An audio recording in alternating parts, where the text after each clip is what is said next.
साथियों नमस्कार and welcome to Samadhan the solution. I am doctor Ashok Vijay और आज मैं फिर से यूपी पुलिस भर्ती 2024 की जो री एग्ज़ाम होनी है उसके महत्वपूर्ण सेगमेंट जीके जीएस की बात करूंगा। इसमें इसका एक टॉपिक महत्वपूर्ण जो है मोस्ट इम्पॉर्टेंट टॉपिक्स में से है भारतीय राष्ट्रीय आंदोलन, इंडियन नेशनल मूवमेंट की बात करूंगा। और इस मूवमेंट में कांग्रेस के विषय में बात होगी। कांग्रेस की स्थापना कब हुई, किसके द्वारा हुई और किन परिस्थितियों में की गई। इसके बाद कांग्रेस के बहुत महत्वपूर्ण अधिवेशन के बारे में बात होगी कि इन कौन से महत्वपूर्ण अधिवेशन थे, कहाँ हुए थे और इनमें क्या बातें हुई, क्या प्रस्ताव पारित किए गए थे। कांग्रेस के बारे में विभिन्न मत गरम दल और नरम दल के नेताओं के थे। बहुत सारे गवर्नर जनरल्स के बहुत मत थे, बहुत अच्छे मत नहीं थे, कांग्रेस के बारे में अच्छा विचार नहीं था, उनकी बात होगी जो कि परीक्षा के दृष्टि से ये सारे महत्वपूर्ण हैं। कांग्रेस के अध्यक्ष कौन थे, महत्वपूर्ण अध्यक्षों की बात की जाएगी और उनके द्वारा किए गए कार्य किए जाएंगे, उनके कार्यकाल में क्या कार्य किए गए ये बातें की जाएंगी। गरम दल और नरम दल का विभाजन कब हो गया और इनके क्या कार्य थे, क्या कार्य प्रणाली थी, क्या गतिविधियाँ थीं। आंदोलन महत्वपूर्ण कौन कौन से थे जो कि कांग्रेस के द्वारा किए गए और कांग्रेस के अधिवेशनों में क्या प्रस्ताव पारित किए गए जिन्होंने भारतीय राजनीति को और भारतीय स्वतंत्रता संग्राम को प्रभावित किया। तो इस तरह से आप अंदाज़ा लगा लिए होंगे कि यह वीडियो कितनी महत्वपूर्ण होने जा रही है। प्रश्न सारे किसी न किसी परीक्षा में पूछे गए हैं, यूपी पुलिस से लेके अन्य परीक्षाओं में भी, इसलिए प्रश्न बड़े ही महत्वपूर्ण हैं। आप देखेंगे पहला ही प्रश्न है, भारतीय राष्ट्रीय कांग्रेस की स्थापना कब हुई। 1883, 84, 85 और 86। सरल प्रश्न है, आप सवाल का जवाब दे पाएंगे। Option number C is the right answer. 1885 में कांग्रेस की स्थापना हुई थी। इसके संस्थापक थे ए.ओ. ह्यूम जो कि एक रिटायर्ड आईसीएस ऑफिसर थे और अंग्रेज थे, और वो संस्थापक होने के साथ साथ इसके प्रथम महासचिव भी थे।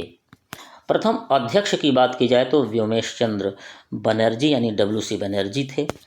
इसका प्रथम अधिवेशन कांग्रेस का 28 से 30 दिसंबर 1885 में हुआ था, बम्बई में हुआ था और इसमें 72 यानी 72 प्रतिनिधियों ने भाग लिया था।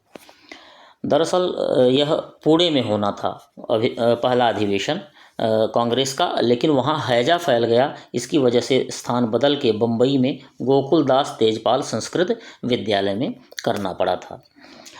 दादा भाई नौरोजी ने सुझाव दिया कि चूँकि इसका पहले नाम था इंडियन नेशनल यूनियन कांग्रेस का नाम, तो दादा भाई नौरोजी ने सुझाव दिया कि इसका नाम बदला जाए, तो इसका नाम बदल कर उन्होंने इंडियन नेशनल कांग्रेस कर दिया। फैक्ट्स देखिए आप, ये सारे प्रश्न आए हुए हैं, सारे फैक्ट्स जो पॉइंट्स देख रहे हैं, आपको अंदाज़ा लग गया होगा कि क्या महत्वपूर्ण, क्या टॉपिक्स हैं, क्या लेवल है इन व्याख्याओं का, इन एक्सप्लेनेशंस का, इन आंसर्स का। तो यदि आपने अभी लाइक न किया हो, सब्सक्राइब न किया हो तो ज़रूर कर लीजिए और वीडियो को ध्यान से देखें। प्रश्न नंबर 2 है, भारतीय राष्ट्रीय कांग्रेस का प्रथम मुस्लिम अध्यक्ष कौन था। प्रथम मुस्लिम अध्यक्ष अबुल कलाम आज़ाद, मोहम्मद अली जिन्ना, रहीमतुल्लाह मोहम्मद सयानी और बदरुद्दीन तैयब जी। प्रथम मुस्लिम अध्यक्ष की बात की जाएगी तो बदरुद्दीन तैयब जी का आएगा। Option number D is the right answer. प्रथम बदरुद्दीन तैयब जी थे मुस्लिम अध्यक्ष, और ये तृतीय अधिवेशन में 1887 में, यानी बहुत अर्ली, बहुत जल्दी ही, जो कि मद्रास में हुआ था, उसमें ले लिए थे, अध्यक्ष चुने गए थे, क्योंकि 85 में तो कांग्रेस का गठन ही हुआ था, तो तीसरे अधिवेशन में ही मुस्लिम अध्यक्ष चुन लिए गए थे।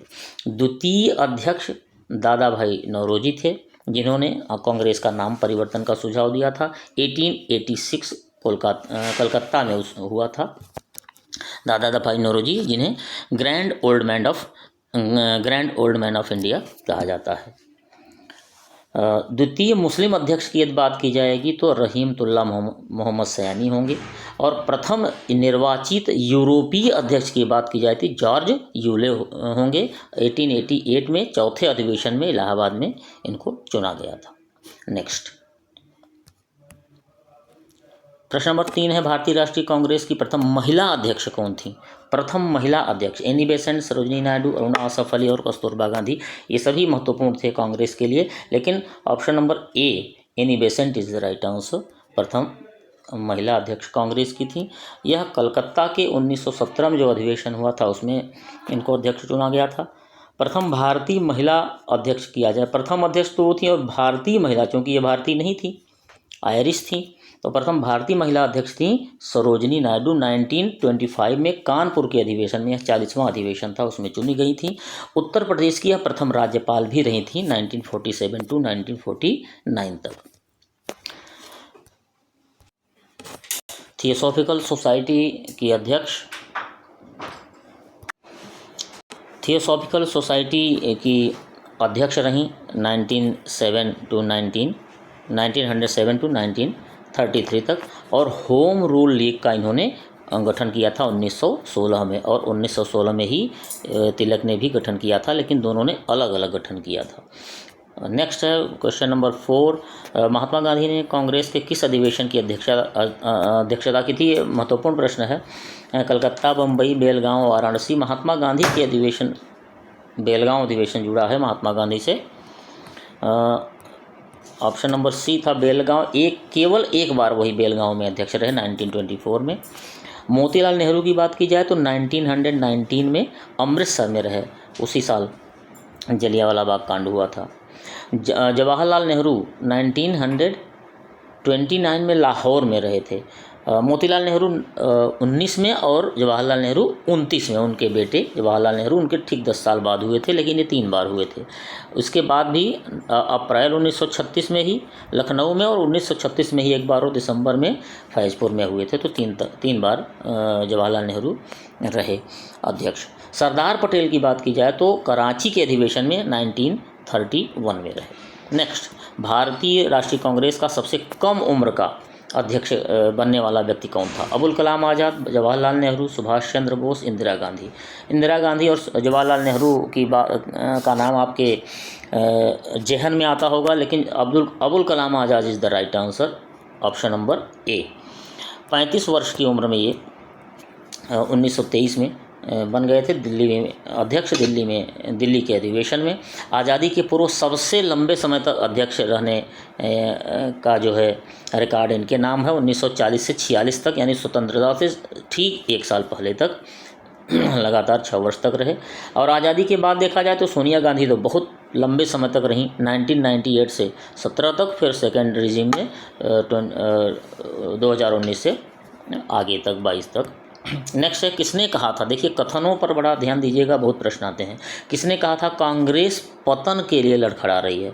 मेरी सबसे बड़ी अभिलाषा है कि जब तक मैं भारत में हूँ कांग्रेस की शांतिपूर्ण समाप्ति में सहयोग करना है, ये मेरी अभिलाषा है। ऐसा किसने कहा था? ऐसी बात आए तो केवल एक महत्वपूर्ण जो था अंग्रेज कर्जन, ये चीज़ें ज़्यादा कहता था, क्योंकि ये कांग्रेस से बड़ी घृणा करता था। So option number A is the right answer. वह कांग्रेस को अंडर एस्टिमेट करता था, कुछ समझता ही नहीं था। उसे लगता था कि नरमपंथियों के नेतृत्व में कांग्रेस की जनता में पैठ नहीं है। एक बार उसने कांग्रेस अध्यक्ष के नेतृत्व में एक प्रतिनिधि मंडल को मिलने से इनकार कर दिया था। सोचिए कि कांग्रेस को क्या समझता था। मद्रास गवर्नर को उसने एक पत्र लिखा था, कर्जन ने। उसमें कहा था, जब से मैं भारत आया हूँ मेरी नीति यही है कि मैं किसी तरह कांग्रेस को नपुंसक बना सकूँ। ये प्रश्न आता है।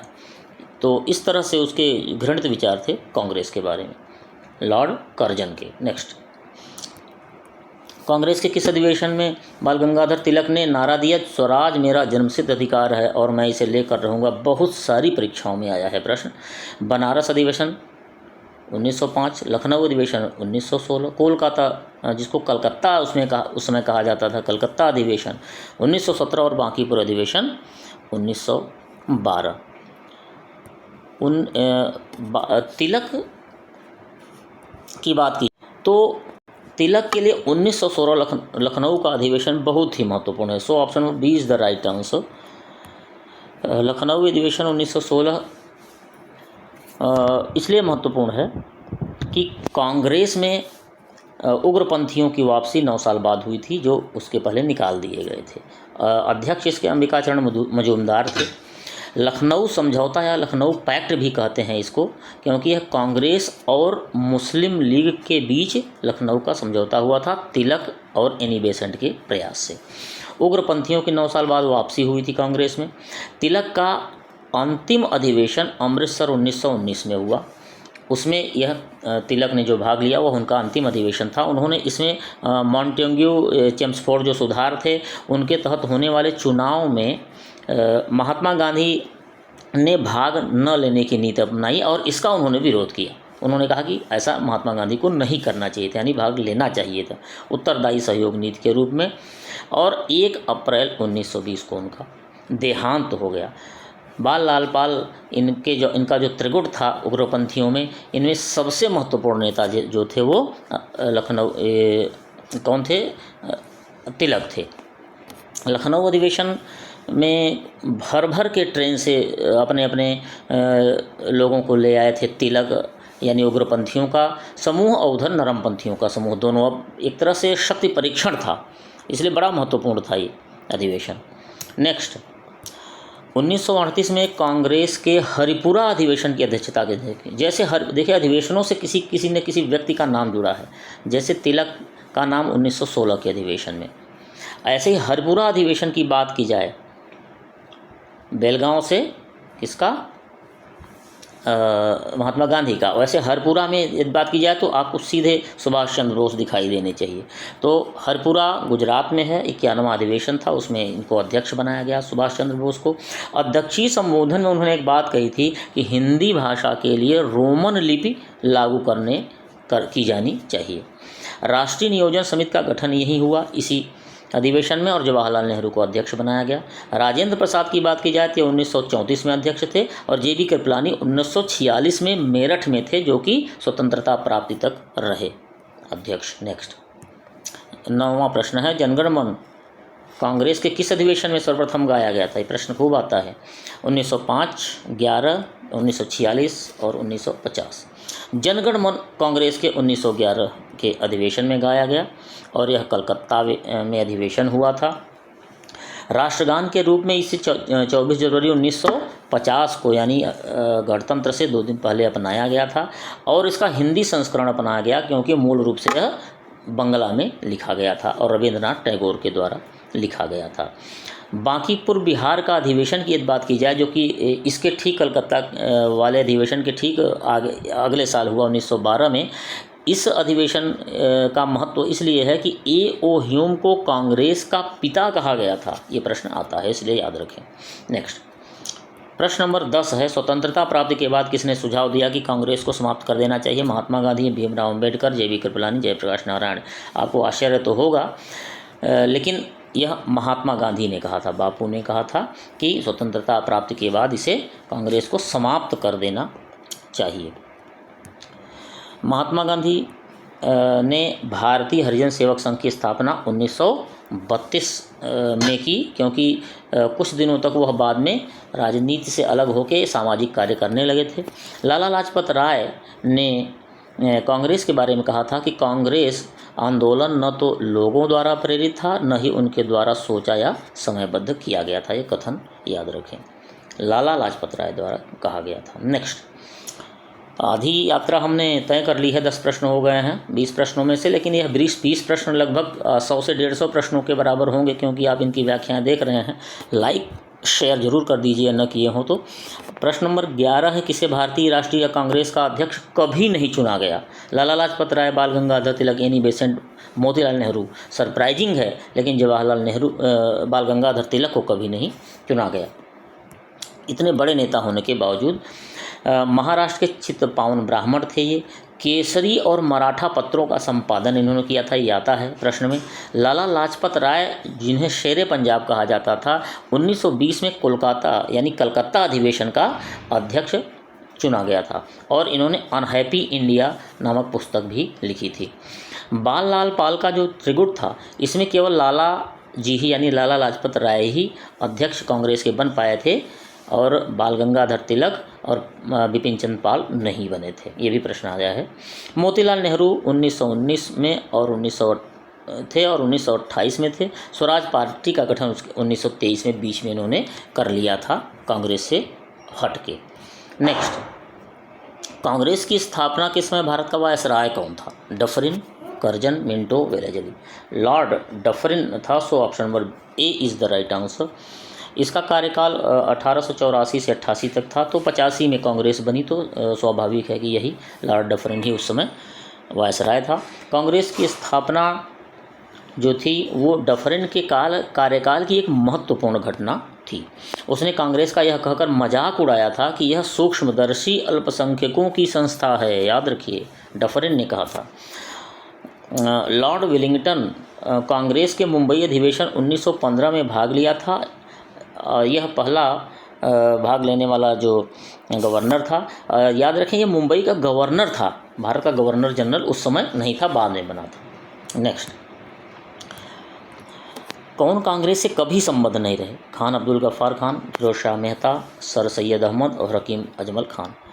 कभी भी कांग्रेस से संबद्ध न रहने वाले सर सैयद अहमद थे। सर सैयद अहमद पहले हिंदू और मुस्लिम एकता के समर्थक थे, लेकिन बाद में क्या हुआ कि कांग्रेस के प्रबल शत्रु बन गए।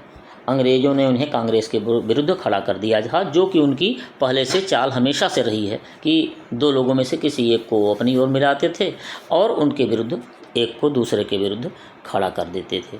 अंग्रेज़ों के प्रति निष्ठा व्यक्त करने के लिए उन्होंने राजभक्त मुसलमान नामक पत्रिका बनाई। इसका संपादन किया देशभक्त एसोसिएशन इन्होंने बनाई थी, और ये एसोसिएशन काशी के राजा के साथ मिलकर बनाई थी इन्होंने। इनके जो महत्वपूर्ण विचार थे वो तहजीब उल अखलाक पत्रिका में मिलते हैं। एंग्लो ओरिएंटल स्कूल अलीगढ़ में स्थापना इन्होंने की, जिसमें आधुनिक विषय के साथ साथ मुस्लिम धर्मशास्त्र दोनों की भी पढ़ाई की जाती थी। नेक्स्ट, भारत की स्वतंत्रता के समय कांग्रेस के अध्यक्ष कौन थे? यह प्रश्न किसी प्रश्न के पिछले प्रश्नों में आया था। इसका उत्तर जवाहरलाल नेहरू, सरदार पटेल, अब्दुल कलाम आज़ाद, जेबी कृपलानी। जेबी कृपलानी की बात आई थी कि जब 1946 में बने थे, तो ये अध्यक्ष तो 47 तक थे, यानी स्वतंत्रता तक थे। So option number D is the right answer. 54वें अधिवेशन 1946 मेरठ में जो हुआ था उसमें अध्यक्ष बने थे, तो स्वतंत्रता तक रहे। 55वां अधिवेशन दिसंबर 1948 तक हुआ, तब तक ये रहे, और यह जयपुर में हुआ, और इसमें डॉक्टर पट्टाभी सीतारमैया को अध्यक्ष बनाया गया था। जवाहरलाल नेहरू ने बताया था कि समाजवाद जो है वह भारत की समस्याओं को हल करने की कुंजी है। यह स्टेटमेंट जवाहरलाल नेहरू को आया था लखनऊ अधिवेशन 1936 का। तो ये महत्वपूर्ण अधिवेशन है, महत्वपूर्ण स्टेटमेंट है। समाजवाद, और जवाहरलाल नेहरू एक समाजवाद के प्रबल समर्थक माने जाते हैं। नेक्स्ट, 15वां प्रश्न, इनमें से सबसे अंत में कांग्रेस का अध्यक्ष कौन बना? जवाहरलाल नेहरू, सरदार पटेल, सरोजिनी नायडू, महात्मा गांधी। सबसे अंत में यदि बात की जाएगी तो सरदार पटेल बने थे। ऑप्शन नंबर बी सही उत्तर है। महात्मा गांधी कब? बेलगांव में 1924 को बने। ठीक अगले साल 1925 को कानपुर में सरोजिनी नायडू बनी, जो कि प्रथम अध्यक्ष, महिला अध्यक्ष रहीं। जवाहरलाल नेहरू 1929 को लाहौर में बने, बाद में 1936 को 2 बार बने थे, 36 में ही गाजीपुर और लखनऊ में। और पटेल अंत में 1931 में कराची में बने थे, इसलिए अंत में इनको माना जाएगा। नेक्स्ट, 16वां प्रश्न है, किसने कांग्रेस पर अनुनय, विनय और विरोध की राजनीति का आरोप लगाया? तिलक, सुभाष चंद्र बोस, भगत सिंह और लाला लाजपत राय। ये बाल गंगाधर तिलक ही कह सकते थे। बाल गंगाधर तिलक बड़े महत्वपूर्ण व्यक्ति थे, उग्रपंथियों के नायक थे। इनका मुख्य कथन था कि हमारा उद्देश्य आत्मनिर्भरता है, भिक्षावृत्ति नहीं। तिलक के नेतृत्व में उग्रपंथियों का स्वराज्य प्राप्ति का लक्ष्य था। संवैधानिक दायरे में रहकर अपनी मांगे मनवाने पर उनका विश्वास नहीं था।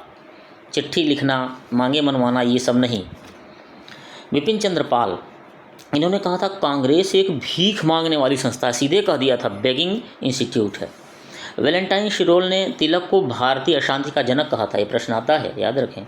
भारतीय अशांति का जनक वैलेंटाइन शिरोल ने कहा था तिलक को। प्रसिद्ध विद्वान मैक्स मूलर ने तिलक के लिए दया की याचना की थी और क्या कहा कि संस्कृत के विद्वान के रूप में तिलक में मेरी बहुत दिलचस्पी है। संस्कृत के विद्वान के रूप में, क्योंकि वह प्रसिद्ध एक विद्वान था। केसरी में एक पत्र था जो कि तिलक द्वारा प्रकाशित किया जाता था। केसरी में प्रकाशित लेखों के लिए उन्हें 6 वर्ष के लिए मांडले जेल यानी बर्मा में भेज दिया गया था 1908 में। और इसके विरोध में बम्बई में कपड़ा मिल मजदूरों की प्रथम राजनीतिक हड़ताल हुई, ये प्रश्न आता है। और जेल में ही उन्होंने गीता रहस्य की रचना की थी। कितना महत्वपूर्ण प्रश्न है ये, और इसका उत्तर आप देखेंगे, इसमें कम से कम आपको 10-12 प्रश्न के उत्तर मिल जाएंगे। नेक्स्ट, महात्मा गांधी महाराष्ट्र में गणपति पर्व का श्री गणेश किसने किया? महाराष्ट्र में गणपति पर्व जानते होंगे आप, बाल गंगाधर तिलक। गणेश पर्व व शिवाजी महोत्सव का प्रारंभ जन जागरण के लिए किया गया था। यह कोई किसी विशेष धर्म को बढ़ाने के लिए नहीं, धर्म का राजनीतिक अस्त्र के रूप में प्रयोग पहली बार इन्होंने किया और सफल प्रयोग रहा। गांधी जी के अग्रगामी इस मामले में कहे जाएंगे कि इन्होंने जनता से डायरेक्ट संबंध स्थापित किया, और इनकी यह शिकायत भी रहती थी कि कांग्रेस जनता से डायरेक्ट संपर्क में नहीं है। लोकमान्य इनका नाम पड़ा क्योंकि राष्ट्रवादी कार्यों में लगातार ये सक्रिय रहते थे। तिलक की मृत्यु 1 अगस्त 1920 को हुई थी, और आप देखें कि महात्मा गांधी, डॉक्टर सैफुद्दीन किचलू और मौलाना शौकत अली ने उनकी अर्थी को कंधा दिया था। अंदाज़ा लगाइए कि कितने महत्वपूर्ण और कितने बड़े व्यक्ति थे ये बाल गंगाधर तिलक जी। नेक्स्ट है 18वां प्रश्न, पंजाब केसरी के नाम से कौन प्रसिद्ध थे? बाल गंगाधर तिलक, बिपिन चंद्र पाल, अरविंद घोष और लाला लाजपत राय। पंजाब के प्रमुख नेताओं में लाला लाजपत राय थे, और वो पंजाब केसरी के नाम से फेमस थे। इनका एक और नाम था, लोकप्रिय नाम, शेर पंजाब। इटली के क्रांतिकारी और राष्ट्रपिता मैजिनी को इन्होंने अपना राजनीतिक गुरु माना था, और उनकी जो प्रसिद्ध रचना थी द ड्यूटीज ऑफ मैन, इसका उर्दू में अनुवाद भी किया था। लेखक किन किताबों के थे? भगवान कृष्ण, शिवाजी और दयानंद सरस्वती की जीवनी इन्होंने लिखी थी, और अन्य कविताओं, अन्य रचनाएं इनकी जो थी वो अनहैप्पी इंडिया, जो कि बहुत प्रमुख थी, और the story of my deportation. Congress अधिवेशन के लिए उन्होंने एक स्टेटमेंट दिया था लाला लाजपत राय ने कि यह शिक्षित भारतीयों का वार्षिक राष्ट्रीय मेला है। इस तरह से आप कथन, और आप देखेंगे कि अधिवेशनों के बारे, कांग्रेस के बारे में जो कथन कहे जाते थे, इन कथनों पर ध्यान दीजिएगा कि कौन किसने और कब कहा, कौन कथन किसके द्वारा कहा गया और कब कहा गया। नेक्स्ट 19वां प्रश्न है, कांग्रेस के नरम दल के नेताओं की आंदोलन पद्धति थी असहयोग, अविधेयक, संवैधानिक आंदोलन और अनुकूल प्रविघटन। कांग्रेस के जो नरम दल के नेता थे वो क्या था, वो संवैधानिक दायरे में रह के आंदोलन करते थे और चिट्ठियाँ लिखते थे। तो संवैधानिक आंदोलन, ऑप्शन नंबर सी सही उत्तर होगा, कॉन्स्टिट्यूशनल एजिटेशन। आशय क्या था? प्रशासन में भारतीयों की भागीदारी की मांग तथा जनता में जागरूकता उत्पन्न करना। ये कार्य करके वो स्वतंत्रता दिलाने का प्रयास करते थे। अधिकांश नरमपंथी नेता जो थे वो शहरी क्षेत्र के थे, और बुद्धिजीवी वर्ग थे, अर्थात डॉक्टर थे, वकील थे, इंजीनियर, पत्रकार थे। उपाधियों और पद उनके लिए बड़ा महत्वपूर्ण रखता था, इसलिए उपाधियां और पद अंग्रेज लोग दे देते थे तो कई बार वो शांत भी हो जाते थे। दादा भाई नौरोजी स्वशासन की मांग 1904 से ही लगातार कर रहे थे। गोपाल कृष्ण गोखले साधन और साध्य दोनों की पवित्रता में विश्वास करते थे, बड़े भले आदमी थे, और इसीलिए महात्मा गांधी ने इन्हें राजनीतिक गुरु बनाया था। नेक्स्ट अंतिम प्रश्न है, 20वां प्रश्न है, भारतीय राष्ट्रीय आंदोलन गर्मपंथियों के अधीन कब आया? नरमपंथियों और गर्मपंथियों का यानी विभाजन कब हुआ, ये भी प्रश्न आ जाता है। ये ऑप्शन नंबर बी सही उत्तर होगा, 1906 में आया था। इसका जवाब आप दे पाएंगे। गर्म दल के प्रमुख नेता बाल लाल पाल कहे जाते हैं और अरविंद घोष, ये 4 मुख्य थे।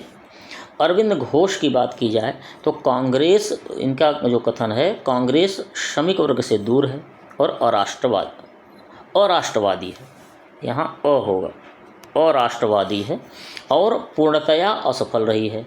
इसकी शासकों के अप्रसन्न न करने के भय से स्पष्ट न कहने की नीति कायरता है। यानी इन्होंने ये कहा कि ये शासकों को, अंग्रेज़ों को अप्रसन्न नहीं करना चाहते थे, क्योंकि वो ऐसा अप्रसन्न करेंगे तो उनसे डरते थे, वो ऐसे स्पष्ट न कह पाते थे, और यही इसको इन्होंने कायरता कहा कांग्रेस की।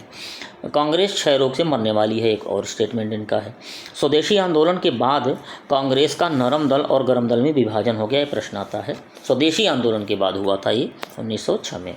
उसके बाद गर्म दल क्या करते थे कि विदेशी माल का बहिष्कार ही नहीं, इतने पर ही नहीं रुके। उन्होंने उनका ये मत था कि अंग्रेज़ों को किसी भी तरह का सहयोग न किया जाए, तब वो पराजित उनको करना आसान हो जाएगा। तो साथियों, आपने देखा कि ये चुनिंदा मोस्ट इम्पॉर्टेंट क्वेश्चंस हैं जो कि परीक्षा में आने की जिनकी प्रबल संभावना है, और इनका लेवल आपने देख लिया होगा और उम्मीद है पसंद आया होगा। समाधान द सॉल्यूशन को लाइक, शेयर और सब्सक्राइब करें और बेल आइकन भी प्रेस करें, क्योंकि ये वीडियोज़ लगातार हैं मिलेंगी, महत्वपूर्ण वीडियोज़ हैं। इनको ध्यान से देखेंगे तो ये आपकी सफलता में निश्चित ही मील का पत्थर साबित होंगे। बहुत बहुत धन्यवाद। थैंक यू सो मच और जय हिंद, वंदे मातरम।